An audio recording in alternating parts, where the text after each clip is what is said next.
how's everybody doing? In today's video, I'm going to discuss the pros and cons of shopping at Guitar Center. Now, I should preface this by saying this is completely based on my own experiences. I should also say that I like Guitar Center, so a lot of the pros are things that I really do like about them, but they do have some drawbacks in my experience. So mainly, the obvious pro benefit of Guitar Center is that they have physical stores. They have stores in like every major city in the US, which gives you a place where you can go try out a guitar. You can play it before you buy it. You can also trade in gear there. I mean, you don't get the best rate because they have to mark it up. It'd be like trading a car in. But it is a good service where you could bring like a few items of gear and you can trade up towards something better. In that sense, it's very convenient to have the physical stores that they have. They're also a great resource for repairs. Even things that they can't do there, they've probably been asked before. Like, even if they can't do that type of service there, they can usually point you in the right direction. But as far as anything like stringed instrument repairs, like basic setups, pickup swaps, nut replacements, they've even done a headstock repair. They're pretty good about that sort of stuff there. And then in my experience, every Guitar Center that I've ever gone to had good people there.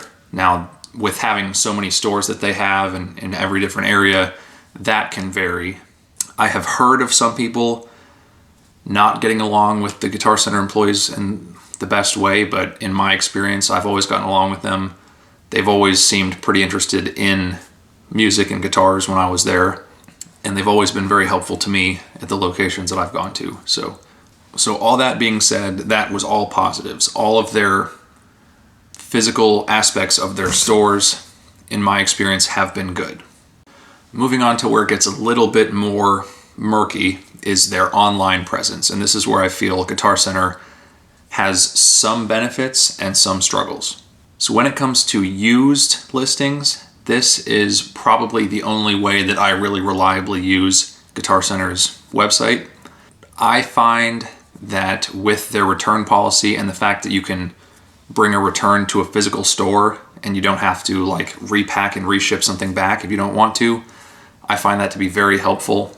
Just due to their return policy alone, I would probably prefer to buy something used from Guitar Center than from a private seller.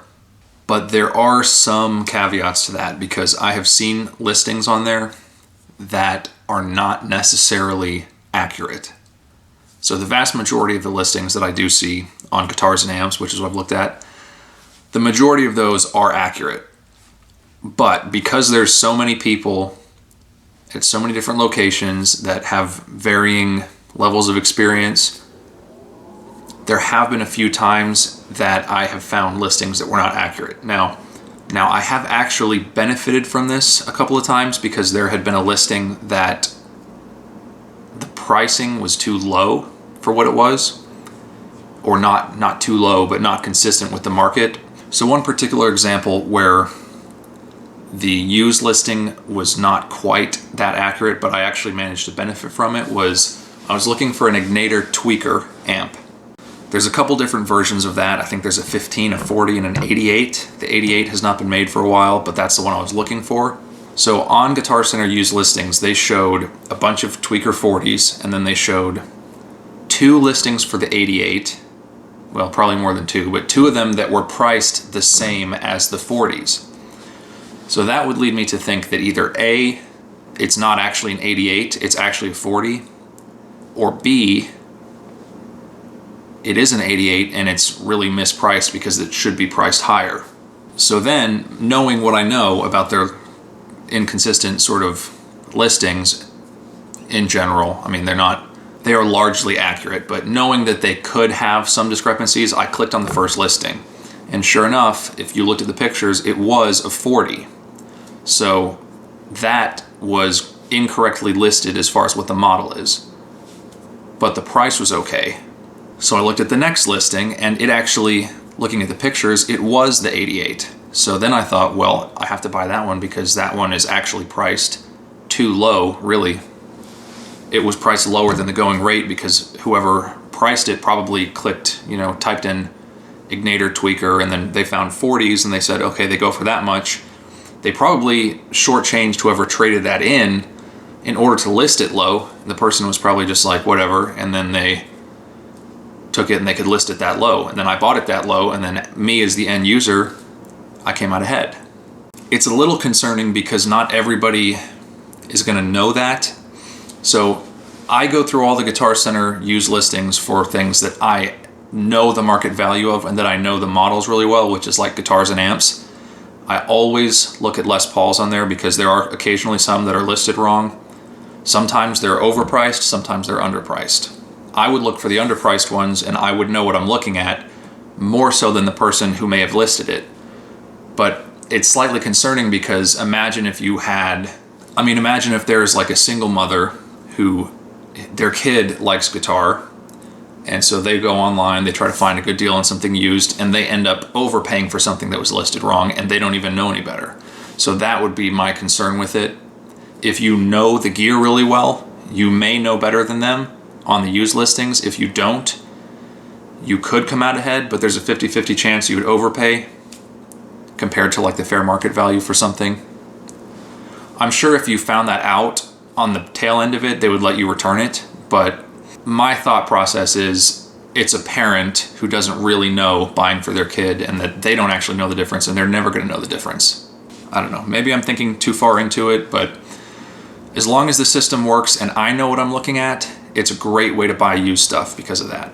And with that being said, I do actually generally tend to roll with the prices that they put out for when I'm trading in, because sometimes they might say, well, we'll give you, this amount for this. And in my head, I'm like, well, that seems a little low. But if I'm trading in 5 pieces, the one that I think, well, that's a little low, I'm not going to necessarily argue it because I have taken advantage of the system of things being priced low there, but also because they might come in higher than I expected on something else. And then I think, well, then they just kind of average it out. So in my experience of trading in guitars and gear, which I've done a lot to Guitar Center, they pretty much come out where I would expect across the average. So I don't really sweat like one item being too low or being too high or something like that. So that I wouldn't necessarily consider a con, but it is something to be aware of if you're going to look at Guitar Center used listings. I think it's great. I like their return policy. Like I said, I think their pricing is pretty market competitive. They could have things that they didn't accurately gauge the cost of. So as the buyer, you should be a little bit smart when you're buying from that, but I like it. I don't really see it as a con, but it's something to be aware of if you're not as experienced as the buyer.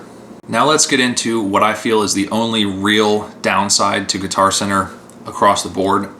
It is their new online guitar buying fulfillment. So I'm not entirely sure what it comes down to, but I would speculate that it's just based on poor inventory management and stores not accurately accounted for what they actually have in stock, because Guitar Center's website will advertise a really, really good deal on something new. And I have ordered them a couple of times, and I'm talking like blowout prices that, if you were to turn right around and sell that same piece of gear used, you would make like $200-300 on it just right off the bat. Like they were pricing things below the used price. So then me, knowing what I'm looking at, I would just order that right away because I could do a review on it and then I could flip it and I get right out of it and I actually could make money on it. But the problem is, if you order that, in my experience, they have never been able to fill that order. And I can give you 2 examples off the top of my head of big ones.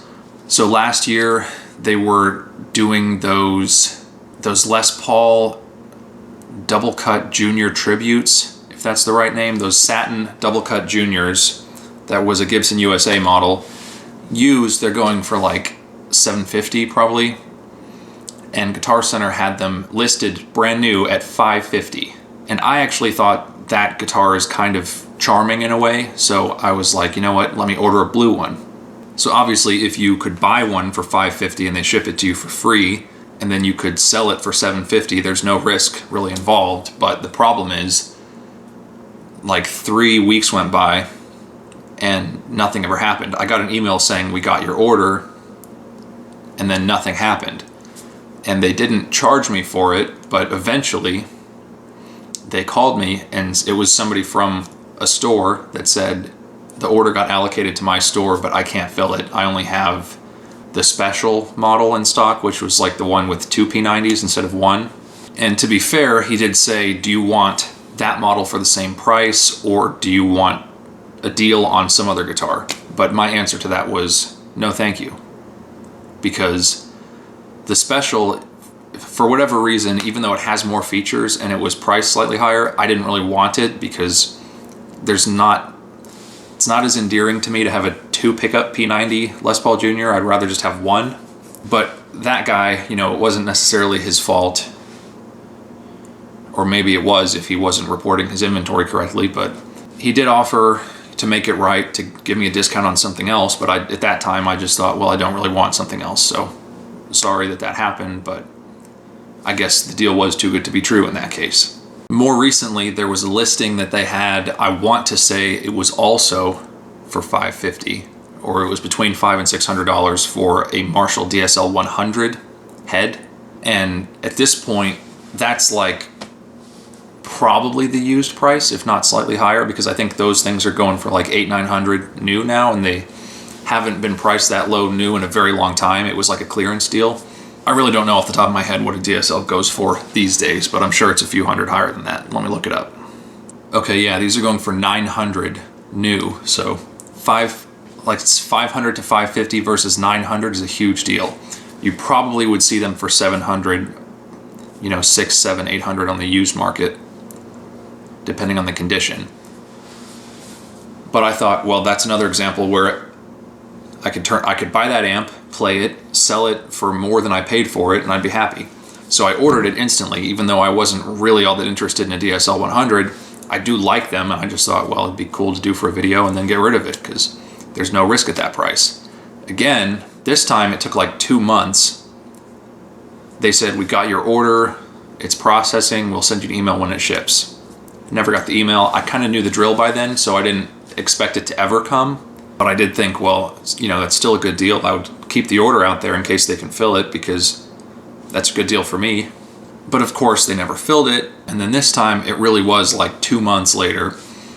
I got an email and a phone call and a voicemail from a representative at Guitar Center, and they said, hey, sorry, we can't fill this amp.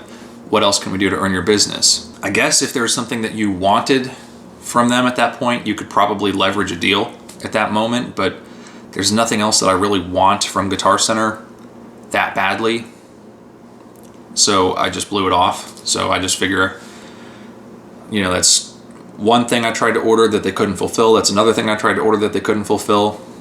Now granted, that's only a couple of examples, and I have not tried to order a whole lot of new stuff online from Guitar Center. I would usually probably buy it in store because they have the stores. But here's another aspect of how their online operations are kind of a shortcoming, is they don't show you pictures and detailed information of the particular guitar that you're buying, even if it's like a Les Paul Standard.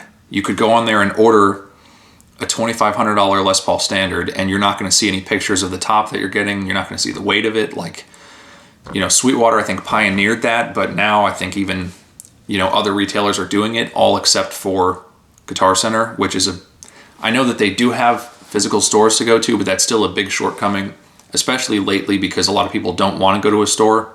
If I was definitely going to buy a guitar online because I don't want to go to a store, then there's no way that I would buy it from them, because they don't show you the pictures of the top. I mean, they don't tell you the weight of it. You're introducing a lot of risk at that point to the buyer, that they may not be happy with the appearance or the feel of that guitar or the heft of it, when that could all be avoided. And again, I think you could just return it to a store if you didn't like it, but why would you want to go through that or take the risk of, well, let me get this guitar sight unseen, that's thousands of dollars, and if I don't like it, I'll take it to a store, which I wanted to avoid the entire time by ordering it online to begin with. It doesn't really have much appeal as far as buying high-end guitars online. So there you go. That's kind of my pros and cons of shopping at Guitar Center.